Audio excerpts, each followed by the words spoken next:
দেখেন আমাদের আদিমরা হযরত আদম আলাইহিস সালাম প্রথমে বেহেশতে ছিলেন। আল্লাহ সৃষ্টি করে কোথায় দিয়েছিলেন? প্রথমে বেহেশতে দিয়েছিলেন। এরপরে বেহেশত থেকে ঘুরে পাঠালেন দুনিয়াতে পাঠালেন। আসার সময় একটা কথা বলে গিয়েছিলেন, এই কথাটা কান পেতে শুনতে হবে।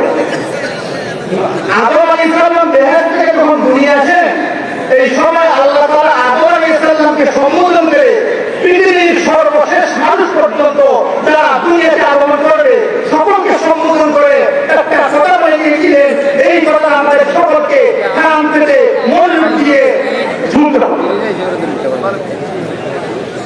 আদম আলাইহিস সালামকে আল্লাহ তাআলা বলেছেন, ফাইম্মা ইয়াতিয়ান্নাকুম মিন্নি হুদান ফামান তাবিয়া হুদায়া ফালা খাউফুন আলাইহিম ওয়ালা হুম ইয়াহজানুন। আমাদের কোরআনে একটা বর্ণিত হয়েছে, আদম আলাইহিস সালাম আপনি দুনিয়ায় চলে যাচ্ছেন, আপনার আরো সন্তান সবাই দুনিয়াতে যাবে। আমার পক্ষ থেকে আদম সন্তানের কাছে হেদায়েত যাবে। কি যাবে? হেদায়েত যাবে।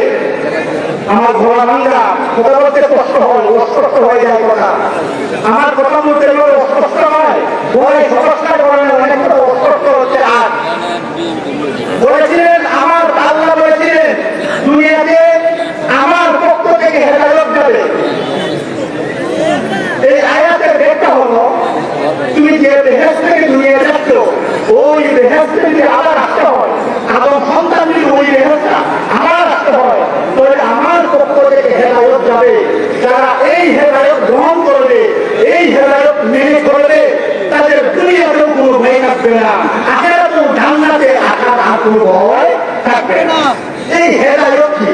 আল্লামা জালালউদ্দিন সিন্ধি রাহমাতুল্লাহি আলাইহি তাফসীরে কালাইনের মধ্যে পরিষ্কার লিখেছেন, এই কিতাবুর রাসূল আদম আলাইহিস সালাম আদম নবী সম্বোধন করে দুনিয়ার সমস্ত মানুষদেরকে বলছে, আমার পক্ষ থেকে যুগে যুগে আসমানি কিতাব যাবে। আসমানি কিতাব যুগিয়ে দেওয়ার জন্য আমার নির্বাচিত মানুষজন পৃথিবীতে যাবে, নবী রাসূলগণ যাবে। নবী রাসূলের পরিবর্তে নবী রাসূলের মালিকগণ এই কোরআনকে বুঝিয়ে দিবেন, এই হেদায়েতকে বুঝিয়ে দিবেন।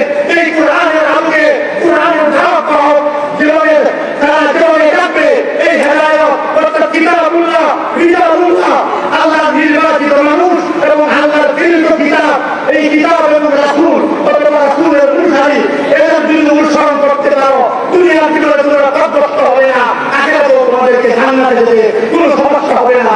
বলেন তো দেখি, যারা তিন চিল্লালে কি আলিম হতে পারে? আরে 16 বছর লেখাপড়া করেন তো সবাই আলিম হতে পারে না।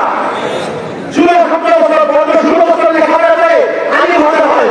এই আলিম হলেন ওয়ারাসাতুল আম্বিয়া, আল্লাহর নির্বাচিত মানুষদের প্রতিনিধি, আল্লাহ নির্বাচিত মানুষদের মনোনীত প্রতিনিধি। নবী বলেছেন, আল্লামা ওয়ারাসাতুল আম্বিয়া, আমি রাখবো না, আমার আলিম করতে হবে, তোমাদেরকে আলিম দলের অনুসরণ করতে হবে।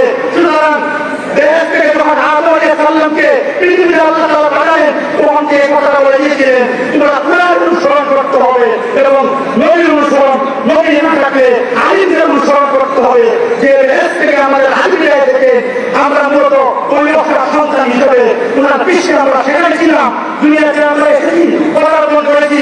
আমরা যদি আমাদের মূল ঠিকানায় আমরা যেতে চাই, তাহলে আল্লাহর কিতাব অনুসরণ করতে হবে এবং আল্লাহর কিতাব যারা বুঝেন তাদের অনুসরণ করতে হবে, তাদের বিধান করে চলতে হবে। এবার বলেন, যারা এক চিল্লাটি আলিম হয়েছে, এই কিতাব বিধানের যুক্ত রাখে নাকি যারা মাদ্রাসায় লেখাপড়া করে এই কিতাব করে আলিম হয়েছে, তারা কিতাব বিধানের যুক্ত রাখে।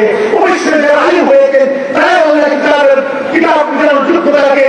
আর হেদায়েত যদি পেতে চায়, হেদায়েত যদি পেতে চায়, আল্লাহ বলেছেন কিতাব অনুসরণ করতে হবে, রাসূলের অনুসরণ করতে হবে, রাসূলের মনোনীত মানুষদের অনুসরণ করতে হবে। তাই আপনাদেরকে অনুরোধ করে বলবো, আপনারা বিভ্রান্ত হবেন না। এই সাধারণ কিছু মানুষ আর গোটা কয়েকজন আলেমকে দেখে যারা দুনিয়ার স্বার্থে করে, দুনিয়ার ভাবে করে তারা বিভ্রান্তির শিকার হয়ে মানুষদেরকে বিভ্রান্ত করছে, তাদের কথা যাবেন না।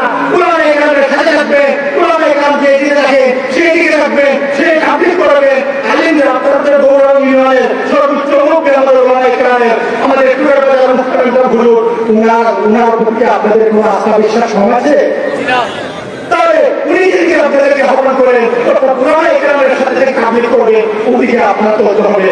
তাই আমাদেরকে সচেতন হবে, বিভিন্নভাবে আন্তর্জাতিকভাবে